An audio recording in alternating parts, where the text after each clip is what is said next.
Jackson stood at the hospital payment window with a balance that had taken months to rebuild. He had no reason to stay. His appointment was done, his receipt already in hand, but then he heard it. Not crying, not begging. Just silence from a woman trying to hold herself together while her credit card was declined for the third time. The bill, $3,800. Jackson didn't ask her name, didn't explain himself. He stepped forward, placed his card on the counter, signed, and left. He had no idea that woman was the one who built this hospital. What happened next would change everything, and not a single person in that building was prepared for what came next. 2 days before that moment at the window, Jackson was sitting at his desk on the 14th floor of Meridian Financial Group's Chicago office, and the city outside his window was already dark. He had been there since before 7 in the morning. The audit report in front of him represented 6 weeks of work. A comprehensive financial analysis of Hartwell Medical Group, one of the investment portfolios Meridian managed on behalf of institutional clients. Jackson had gone through the numbers the way he always went through numbers, slowly, methodically, and without assumptions. What he found had made him sit very still for a long time before he started typing.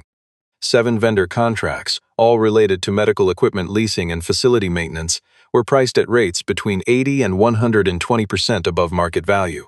The contractors themselves were registered entities, properly filed, appearing entirely legitimate on the surface.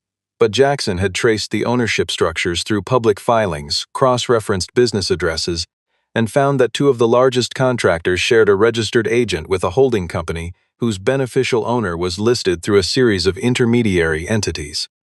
The trail was not simple, it was designed not to be, but it was there, and Jackson had followed it to the end. He submitted the report to Carter, the senior partner overseeing the Hartwell account, on a Tuesday morning. Carter read through the executive summary while Jackson stood on the other side of the desk, then looked up and said he needed to confirm the findings with the legal department before anything moved forward. Jackson said that was reasonable. He went back to his office. That was 4 days ago, and nothing had happened since. Jackson was not the kind of man who showed impatience through visible signs. He did not pace, did not send follow-up emails with escalating urgency, did not bring it up in hallway conversations. He brewed his coffee alone before the rest of the office arrived, answered every message in the fewest words possible, and ate lunch at his desk or not at all. He had been doing this kind of work for 12 years, moving through the interior architecture of other people's finances, finding the places where the numbers did not agree with each other, and writing it all down in language that left no room for interpretation. He was good at it in the particular way that people are good at things they have practiced not out of passion but out of necessity, until the skill becomes indistinguishable from who they are. He had built a life structured around the things he could control, because too many things around him existed outside that boundary. His savings account held just under $6,000, money he had accumulated through careful, deliberate choices over many months. It was not a large number for a man living in Chicago, but it was his, and it had not come easily. On the morning of the incident, he was at the hospital for a routine appointment. A blood pressure check his doctor had flagged 3 months earlier and rescheduled twice due to Jackson's schedule. He arrived early, went through the appointment in under 20 minutes, and came back downstairs. At the payment window, he settled his own bill, $180 paid by card. He took the receipt, folded it, and put it in his jacket pocket. He had his laptop bag on his shoulder and nothing else waiting for him that afternoon except a quiet apartment and the particular silence that follows when something you have been watching carefully has not yet moved. He was 12 steps from the exit when he stopped.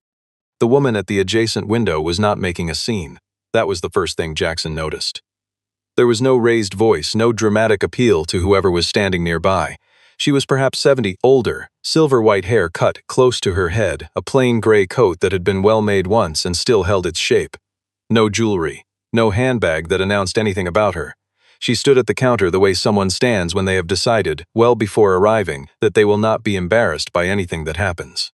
The cashier on duty, Amelia, was professional in the way that hospital billing staff learned to be, efficient, not unkind, but bound entirely by the process in front of her. The card had been declined once. A technical issue, possibly. These things happened.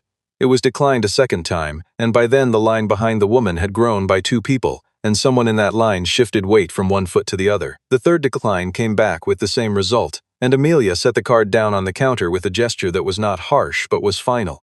The woman looked at the card for a moment. Then she said in a voice that was steady and quiet, "This card has no issues, it worked yesterday." She was not pleading. She was stating a fact that she believed to be true, to a person who could not act on it regardless of whether it was. Amelia explained the situation with practiced patience. The bill was $3,800. Without payment or an approved payment plan, the billing process could not be completed. A payment plan was available but required completing a form and waiting a minimum of 2 business days for departmental approval. The floor supervisor had stepped over, a man in a blue lanyard who reiterated everything Amelia had said and added nothing new. He was not rude. He was exactly as useful as the system allowed him to be. Jackson had heard all of it. He was standing 4 feet away at the adjacent window, receipt folded, bag on his shoulder, with no reason in the world to be involved in any of this. He looked at the bill sitting on the counter. He looked at the woman. She had not looked at him. She was looking at the supervisor, waiting for something that was not going to come. He didn't think about the $6,000. He didn't think about what month it was or what was in his account or what the number would become after. He thought about the look on a person's face when they are holding their dignity with both hands and the room around them is not helping. He stepped to the window. He placed his card on the counter beside hers. He said to Amelia, "I'd like to cover the remainder." Amelia looked up. The supervisor looked over. The woman turned. The silence lasted exactly long enough for everyone present to understand what had just happened. "Are you sure?" Amelia asked. It was not a procedural question. It was the only human thing she could say. "Yes," Jackson said. He did not add anything to that. The transaction was processed. Jackson signed the payment confirmation and took his copy of the receipt. He turned to pick up his bag. The woman was looking at him, not with the expression of someone overwhelmed, but with the focused attention of a person filing something carefully into memory. She said, "I'll pay you back. Please, your name and number." Jackson shook his head once. "Keep your health," he said, and then he walked out through the glass doors into the late morning cold. Eleanor Hartwell stood at the payment window and watched him go. The receipt in her hand had the transaction number, the date, the amount, and the name of the card processor. It did not have his name. Amelia had logged the payment into the system correctly, per procedure, but the copy given to the patient contained no identifying information about the person who had paid. Eleanor stood there for another moment after he disappeared through the doors. She noted the dark blue dress shirt, the leather shoes with the slightly worn heel on the left side. The way he had moved, no performance, no backward glance. The kind of man who did something and then was simply done with it. She took out her phone and called Diana. She did not say much, only, "I need you to find someone for me." At the same hour that Jackson was stepping out into the cold, Sebastian was finishing a meeting on the 12th floor of Hartwell Medical Group's administrative offices. The meeting had been marked private on the calendar system, the room booked under a maintenance review label. The 2 men seated across from him were financial consultants, not listed anywhere in the hospital's vendor directory. They had been working with Sebastian for the better part of 18 months, helping restructure a series of equipment leasing contracts through a layered arrangement of intermediary companies. The work was methodical, technically legal in its paperwork, and deeply criminal in its intent. When the meeting ended and the consultants left, Sebastian received a call from the floor supervisor downstairs about an incident at the payment window. A patient's card had been declined. A bystander had paid the balance. He listened for 30 seconds. He said, "Log it in the shift report, that's all." He ended the call. The call that mattered came 20 minutes later. It was Carter, at Meridian. Carter's voice was measured, but Sebastian had known the man long enough to hear the things underneath measured voices. The audit report from one of Meridian's analysts had cleared the legal department review, not because legal had found nothing, but because 2 people in that department had flagged it as substantive and refused to bury it. The analyst's name was Jackson. The report was now in the hands of 3 people at Meridian who had not been briefed by Carter and were asking questions Carter could not answer. Sebastian said nothing for 3 seconds. When he spoke, his voice had not changed in temperature. "I need that name removed from your staff list within 48 hours. Carter did not agree out loud. He also did not push back. The call ended. Sebastian opened a personnel management interface on his secondary laptop and began composing an email to Meridian's Human Resources Director. The subject line read, "Termination Notice, Performance and Confidentiality Breach." He typed the name. He attached a fabricated performance review that had been prepared 3 weeks earlier and never used. He sent it. Jackson received the termination email at 7:14 in the evening.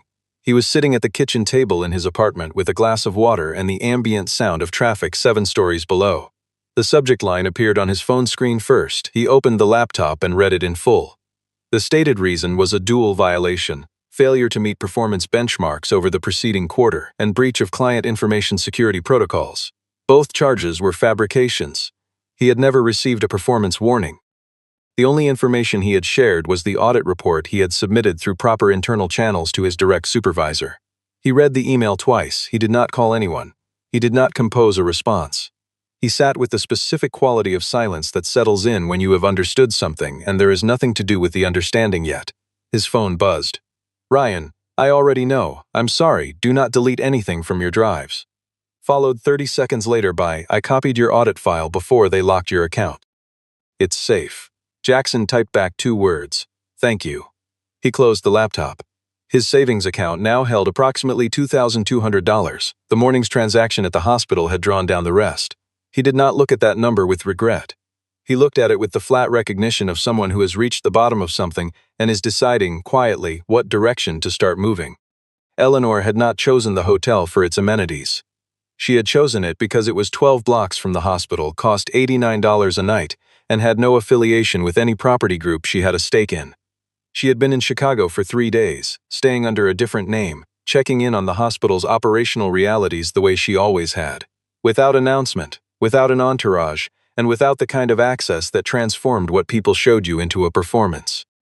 She had done this every year since founding Hartwell Medical Group, and she had continued doing it after the retirement announcement, because the retirement announcement was not the same thing as retiring. It was a legal and structural adjustment. It was not a change in who she was. Diana took the call at 6 in the morning. She was Eleanor's assistant of 19 years, and she had long since stopped finding Eleanor's hours unusual. She wrote down the description. Male, approximately late 30s to early 40s, around 6 feet tall, dark brown hair, dark blue dress shirt, worn left heel on the shoes. Present at the first floor payment window, approximately 11 in the morning the day prior. She said she would call back. Diana called back in 3 hours. The man's name was Jackson. He had been employed as a senior financial analyst at Meridian Financial Group, with the emphasis on had been. His employment had been terminated the previous evening. Diana read from the termination notice she had obtained through a contact in Meridian's compliance department who owed her a favor from a past that neither of them discussed. The stated reason: performance failure and confidentiality breach.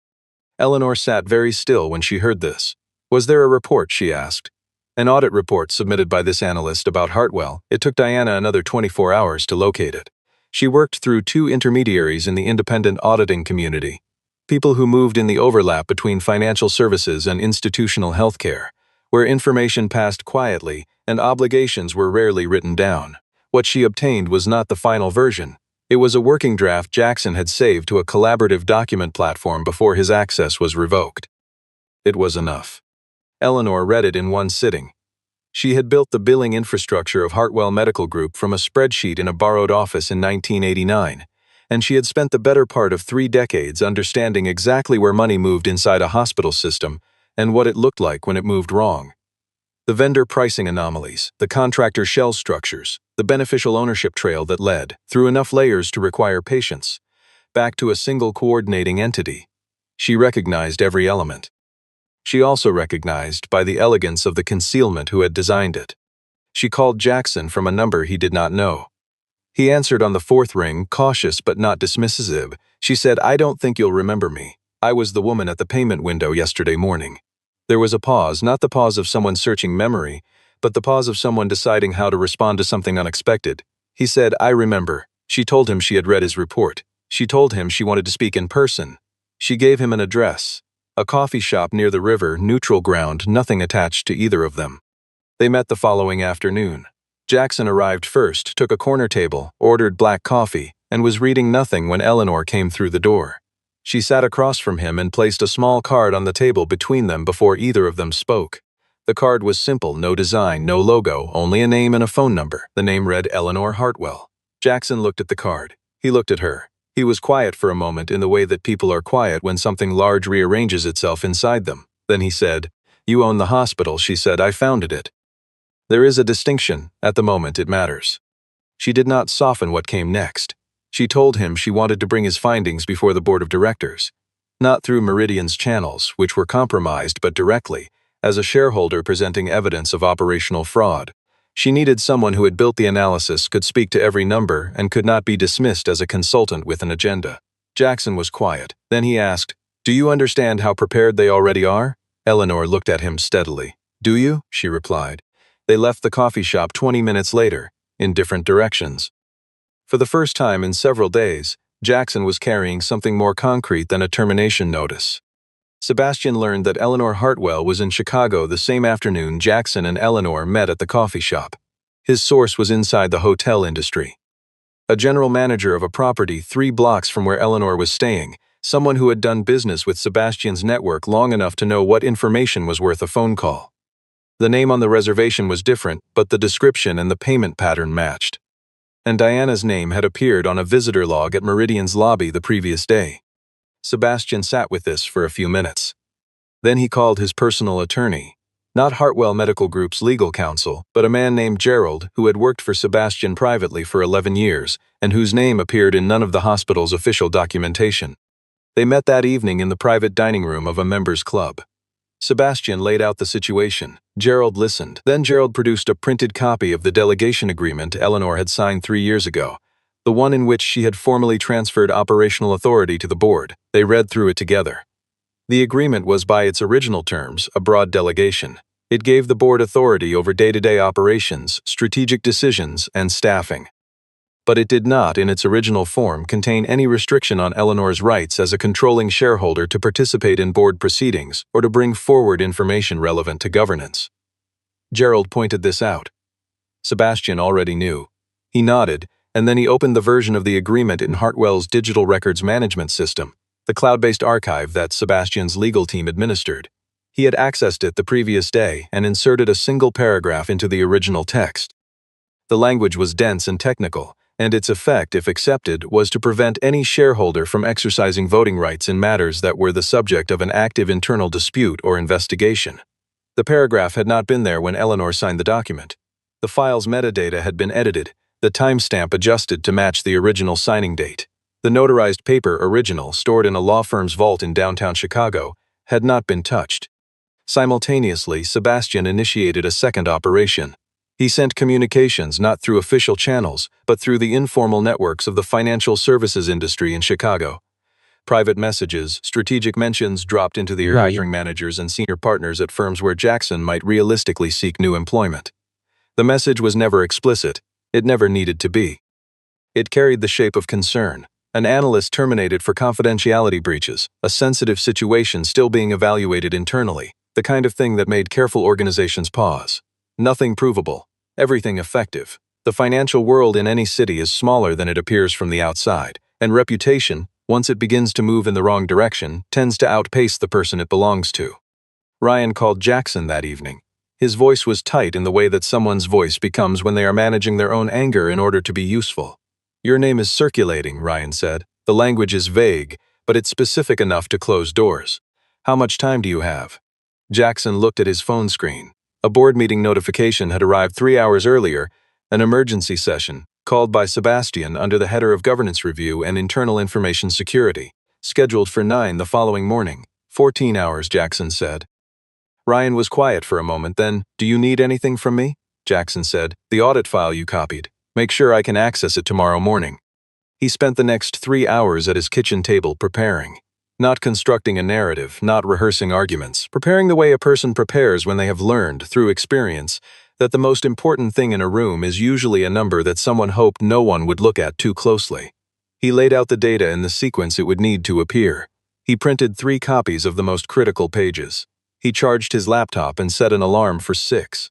When he finally turned off the light, the city was very quiet outside. He lay on his back in the dark and thought about Eleanor Hartwell, 72 years old, sitting in an $89 hotel room 12 blocks from the institution she had built, preparing for a meeting in the morning that she had every legal right to attend and every structural reason to lose. He thought about her voice in the coffee shop, the particular flatness of someone who had spent decades in rooms where people were waiting for her to flinch.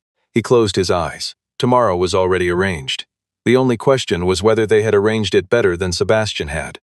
At 8:55 in the morning, the elevator on the 12th floor of Hartwell Medical Group's administrative building opened, and Sebastian stepped out into the corridor with 3 board members who had arrived early.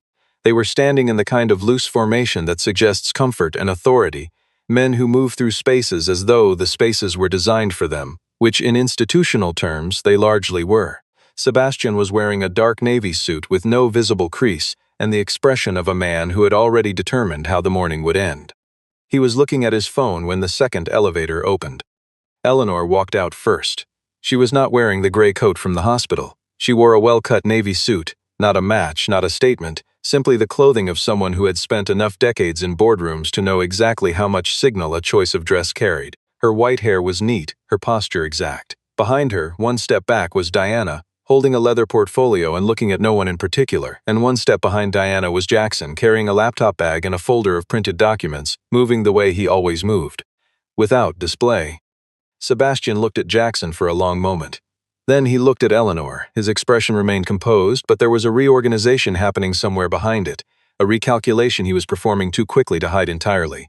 He said, in a voice calibrated to polite inquiry, "Eleanor, I wasn't aware you were bringing a guest." Eleanor did not slow her walk toward the conference room doors. "He has the data," she said, "that was all." The conference room held 11 board members seated around an oval table large enough that voices carried across it without effort. Isaac sat at the head, a deliberate man in his late 60s, with an engineering background that had given him, over the years, a preference for structure and an impatience with approximation. He opened the session with formal language about the purpose of the meeting, an emergency review of internal governance concerns, and the handling of potentially sensitive financial information. Standard framing neutral. It could be used to conduct almost any conversation. Eleanor raised her hand and requested the floor before the first agenda item was introduced. Under the organization's articles of incorporation, a controlling shareholder had standing to address the board before any formal proceeding. Isaac nodded. The room adjusted its orientation toward her.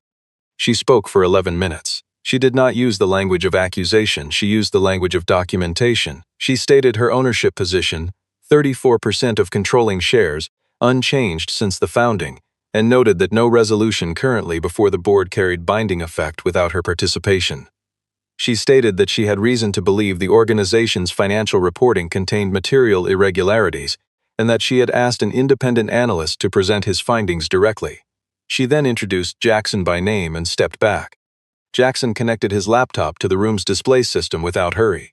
The presentation he had built was not designed to impress. It was designed to be read. He walked through 7 contracts. For each one, he showed the rate paid versus the verified market rate for the same category of service. He showed the contractor registration filings. He showed the business address cross-references, 2 contractors, different names, same registered agent, same block address, same beneficial owner structure threading back through 3 shell entities to a single holding company.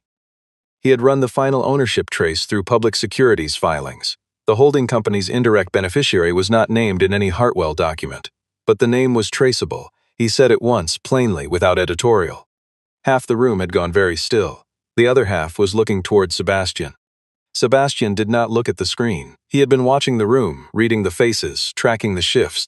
When Jackson finished, Sebastian stood. He did not raise his voice. He did not dispute any individual number. He said that the allegations were serious and deserved proper legal review, and that it would be inappropriate for the board to act on unverified third-party analysis, particularly analysis produced by a former employee whose termination had been related to a confidentiality breach. He was practiced at this, redirecting the question from what the data showed to who had produced it, because in institutional settings, source credibility is often easier to attack than factual accuracy. He said this was precisely why the organization had established protocols. He said the board should follow them. Then he nodded to Gerald, who was seated against the wall in the observer section. Gerald opened his briefcase and distributed printed copies of the delegation agreement to each board member. Sebastian read the inserted clause aloud, slowly, with the clarity of someone who had rehearsed the exact pacing. He argued that the clause's existence meant Eleanor, as a party to an active governance dispute, was not currently in a position to exercise voting rights. He said this the way you say something you have decided is true, not with force, but with the weight of a settled conclusion. 3 members on the far side of the table nodded along. 2 others were reading the document. Isaac was reading it without expression. The room had tilted. Not collapsed, but tilted, and in that kind of room, tilt is everything. Eleanor looked at Jackson. There was no alarm in her expression. There was something more precise, the look of a person confirming that the next move belongs to the other person. Jackson asked to speak. He said it quietly, with his hand raised, the procedural gesture, not the urgent one. Isaac acknowledged him. Sebastian said nothing, which was its own form of agreement. Jackson said, The document Mr. Sebastian is citing is stored in the organization's digital records management system. Is that correct? Sebastian confirmed that it was. Jackson said, "Could the board view the file's metadata, specifically the modification history?" It was a technical question, the kind that sounds, in a room of business professionals, slightly off-register, not dramatic, not aggressive, procedural in a way that most people in the room were not immediately equipped to evaluate. But Isaac, who had spent the first 15 years of his career in systems engineering before moving into healthcare management, sat up very slightly in his chair. Sebastian said, "This is a legal document, not a software file. The technical provenance is irrelevant." Jackson said, "With respect, the provenance is exactly what's at issue." He turned to Isaac. "The system your organization uses for document archiving generates an automatic log of every modification event tied to a user account and timestamped by the server. It's accessible through the administrative interface. May I?" Isaac looked at Sebastian. Sebastian's expression had not changed in a way that anyone with a less trained eye would have detected, but his hands resting on the table had become very still, the stillness of someone who has stopped a natural movement. Isaac said, "Show us."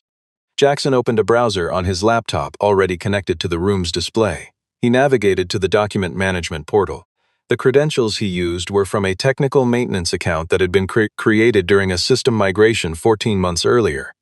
An account that should have been deactivated when the migration was complete and had not been, because no one had reviewed the legacy access list since the project closed. Ryan had located it and transferred the credentials the previous evening. Jackson entered the username and password. The system opened. He found the delegation agreement file. He opened the properties panel. He expanded the modification log. The room saw it at the same time he did. Date created, a date 3 years and 4 months prior. Last modified 4 days ago. Modified by an account with the access privileges of Hartwell's legal department administrator, a position that reported directly to Sebastian. Jackson did not say anything immediately. He let the room read the 2 lines. Then he said in the same even tone he had used throughout, "The clause Mr. Sebastian cited was modified 4 days before this meeting. If that language existed in the original document at the time of signing, why would it need to be edited 4 days ago?" The room was completely silent. The kind of silence that forms not from absence of thought but from the presence of too much of it at once. Sebastian stood. He said that the modification was a formatting correction, a document rendering issue from a system migration that had garbled certain paragraphs and required administrative correction. He said the content of the clause was unchanged. He said this with the full authority of a man who had built an institutional career on being believed in rooms exactly like this one. But his voice was moving faster than usual, and 2 of the members who had been nodding 20 minutes earlier were no longer nodding. They were looking at the screen. Diana stood up from the observer chairs. She had not spoken once since entering the building. She walked to the table, set down a document, and returned to her seat in 5 seconds. It was a printed copy of the original delegation agreement, notarized, certified, with the stamp of the law office that had handled the transaction and the signature of the notary who had witnessed it. The original, as it existed in the official legal record, contained 4 clauses. The version distributed by Gerald that morning contained 5. The 2 documents were placed side by side on the table between board members. Several members were reading both at once, moving their eyes back and forth with the concentration of people who understand that the gap between 2 versions of the same page is the exact shape of what happened. Isaac said, without raising his voice, "I'm going to ask Mr. Sebastian and his counsel to step into the hallway while the board confers." Sebastian looked around the table. He did not do it quickly. He did it the way a man does when he is trying to locate something he expected to find, a face, a signal, a held gaze that means something. He found none. The members who had been aligned with him were studying the documents in front of them with the careful attention of people who have decided it is important to appear to be reading. He stood. He picked up nothing from the table. He walked toward the door, and Gerald followed, and the door closed behind them with a sound that was very ordinary for what it represented. The room breathed differently in the seconds after. Liam, who had sat at the far end of the table for the entire proceeding without speaking a single word, not when Sebastian presented, not when Eleanor spoke, not when the metadata appeared on the screen, looked toward Jackson, who was beginning to close the display connection on his laptop. Liam said, quietly, "Who is this man?" Eleanor did not look at Jackson immediately. She looked at the table for a moment, at the 2 versions of the document laid side by side, and whatever she was thinking in that moment she kept to herself. Then she said, "He paid my hospital bill." No one spoke after that. Isaac opened his notebook, uncapped his pen, and began the formal process of calling a motion for Sebastian's administrative suspension pending external investigation. The vote was 9-2 in favor, and it was recorded before noon. The administrative suspension was formalized before the end of the business day. The board voted to commission an independent forensic audit and referred the document falsification matter to the State Attorney General's office the following morning. 16 days later, Sebastian was arrested on charges of financial fraud, breach of fiduciary duty, and falsification of corporate records. The charges were specific, documented, and had a paper trail that led through 4 years of financial activity, a trail that Jackson's original report had illuminated and the forensic team had spent 2 weeks following to its end. At Meridian Financial Group, the reverberations arrived more quietly but were no less complete. Once the story of Sebastian's arrest became part of the public record, carried in the financial and healthcare industry press in the measured language those publications use for institutional misconduct, the question of how his fraud had survived internal scrutiny for so long became difficult to answer without examining what had happened to the audit report that had identified it. An internal review committee was formed. The committee followed the evidence rather than the preferred narrative. Carter resigned within a week of the committee's first session. A statement issued by Meridian's managing partners acknowledged that a compliance failure had occurred. The correction moved through the industry the same way the original smear had, only in a different direction.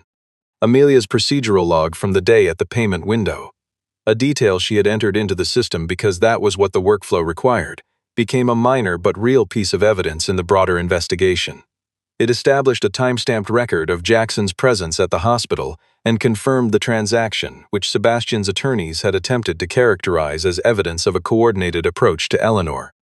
The log, cross-referenced with the lobby security archive, demonstrated the opposite.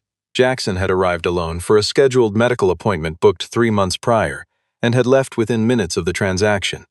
The conspiracy narrative dissolved against the data, as conspiracy narratives generally do. Eleanor called Jackson on a Tuesday morning, 10 days after the board meeting. She asked if he had time to meet. He said yes. They sat in the same coffee shop near the river, at a different table this time. She had arrived first. She offered him the position of Director of Internal Audit at Hartwell Medical Group. She described what the role would involve: independent oversight of the organization's financial operations, with the authority to escalate findings directly to the board without routing through any layer of executive management. She named a compensation figure that was meaningfully better than what Meridian had paid him. Jackson listened to all of it. Then he asked one question: does the position report to the board or to whoever becomes CEO? Eleanor said, the board, that's in the charter. He was quiet for a moment. Not deliberating, he had known before he walked in what his answer would be. He was doing what he always did when he had reached a decision, giving it a moment of stillness before it became irrevocable. All right, he said. He signed the contract the following Thursday morning at a desk in a temporary office on the 8th floor of Hartwell's administrative building. The room was plain, with one window that faced west toward the river. He sat down, read through the agreement in its entirety, asked one clarifying question about the audit committee reporting schedule, received a clear answer, and signed his name. He did not think about the $2,200 that had been in his account the morning he stood at the payment window. He did not weigh it against what had come after, because that was not a useful kind of accounting. The arithmetic of a moment like that, what it cost, what it returned, was the wrong unit of measurement entirely. He had not paid the bill because he expected anything in return. He had paid it because it was in front of him and he was able to, and because there is a version of a person you either choose to be or you don't, and that choice happens in ordinary moments rather than dramatic ones. Most people never find out whether their ordinary choices add up to anything. Jackson had found out. The answer had arrived with specific and irrevocable clarity in a boardroom on a Tuesday morning when a woman he had met once said 4 words that explained everything without explaining anything at all. He thought, briefly, about the woman in the gray coat standing at the counter with her card in her hand and the particular steadiness of someone who had decided they would not be diminished by a room. He had recognized something in that, though he had not put words to it at the time. He set the pen down. Outside the window, the river was moving the way rivers move in late autumn, steady, without commentary, going exactly where it was always going.